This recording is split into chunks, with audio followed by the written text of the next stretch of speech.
ọ̀rọ̀ Rasidi Olúwo tó pe rẹ̀ ní ọba Àwó ìyẹn Rasidi because èmi Adéyínká Àdìsá Ṣàngóládé Arífánlájogún ní ìmọ̀ lọ́ba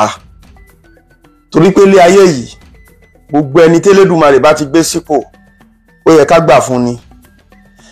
tá a bá ti wá láàgbà fún nǹkan míì ló máa ṣẹlẹ̀ sẹ́ni yẹn torí ọba tó bá ṣètùtù fún tẹ́ ẹ bá ń gbé lẹ́sẹ̀ kò lè jà fúnra ẹ̀ mọ́ o àwọn gbarúmọlẹ̀ ló máa jà fún ṣé wá rí Rasidi Olúwo tẹ́ ẹ béèrè láàárọ̀ ẹ̀ mo ti ní mi ò ní sọ nǹkan kan lórí ẹ̀ torí pé kọlọ̀rọ̀ sí òun ni Rasidi Olúwo torí pé ńgbà tá bá fẹ́ gba àwìn ẹ̀bà wọ́n á máa tọrọ ọbẹ̀ káàkiri wọ́n á máa bá kúbẹ́kúbẹ́ káàkiri Rasidi Olúwo tẹ́ ń sọ ìgbà tó lóun fẹ́ jọba Àwó àkọ́kọ́ tí màá kọ́kọ́ sọ ń bẹ̀ gbogbo ẹni tí ò bá tí ì gbọ́ kó gbọ́ kábíyèsí Ọ̀nìrìṣà olórí aládé gbogbo tí Rasidi ń fi tayín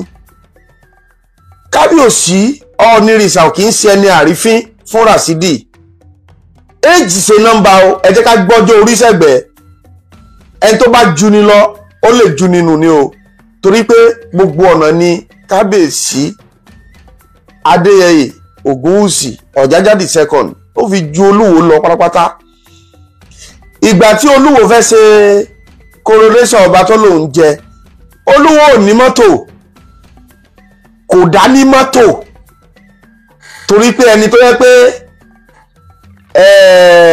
ọmọ jàgbà ní Canada bí tó lòun wà iṣẹ́ ìdọ̀tí ló ń ṣe ní Canada bí tó wà kábíyèsí Ọ̀nìrìṣà tó wá ń bù yìí àwọn ni Olúwo wá bá tó gbé G-Wagon black fún mo fẹ́ kẹ́ sí a fídíò yìí kẹjẹ́ kó kan Rasidi gẹ́gẹ́ lára torí pé G-Wagon yẹn ìgbà tó wá gbé níbi tí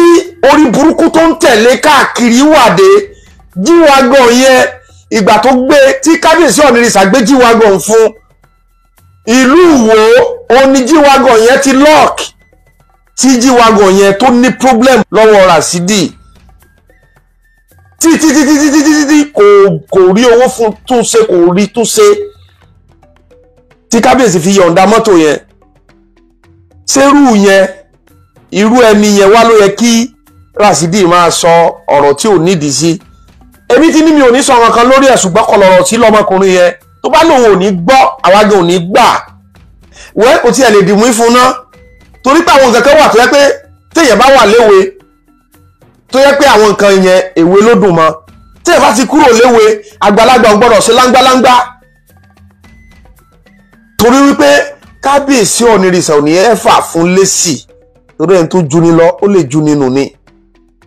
tó ti yé kò dẹ̀ dùn mí fún ìwọ tó lóò jọba tó wà lórí àpèrè ọba wàá máa yí igbó wàá máa fagbó lórí àpèrè ọba tó wà àwọn alálẹ̀ gan ò lè gbà fún un àwọn ibi tó àwọn ìtorí ẹ̀ ó mọ̀ pé tóun bá kára wọn máwọn alálẹ̀ ó ṣeéṣe kán lù ń pa lọ́sàn-án kan òru kan ìtorí ẹ̀ ẹ̀sìn tó fi ń bojú fún wa yìí Rasidi ò kì í ṣe mùsùlùmí o kò kì í ṣe mùsùlùmí ìgbà tó jọba tán ló wò wípé kí lòun lè fi jẹ lọ tóun fi lè lówó lọ́wọ́ kò kì í ṣe mùsùlùmí o kìrìyó kìrìsìtẹ́nì pẹ́ńbélé ni Rasidi lélẹ̀ tó yẹ pé tó bá fà lọ tó bá fà bọ̀ máa sẹ́ndì píksọ̀ yẹn máa sẹ́ndì ẹ̀ sórí net ìgbà tó kéré lọ́balẹ̀ Yorùbá ó lọ sílẹ̀ Lárúbáwá ó lọ fẹ́ Lárúbáwá gbogbo ẹ̀yà afọbajẹ tẹ́ ń fi ọba jẹ tí ẹ̀ bá lajú sílẹ̀ àwọn onílẹ̀ gá bínú sí i tẹ́ ń firú Rasidi ìjọba láìsẹ̀ pé èèyàn ti tán so ti yé so ìtẹ́ tó kàn jẹ́ kémi sọ̀rọ̀ tó bá jẹ́ pé kí o ṣe pé wọ́n mú ẹnu bá kábíyèsí Ọ̀nìrìṣà mi ó ti ní àmọ́ lọ́rọ̀ Rasidi kò wá ẹran mi lè sọ ẹni mọ́ for your information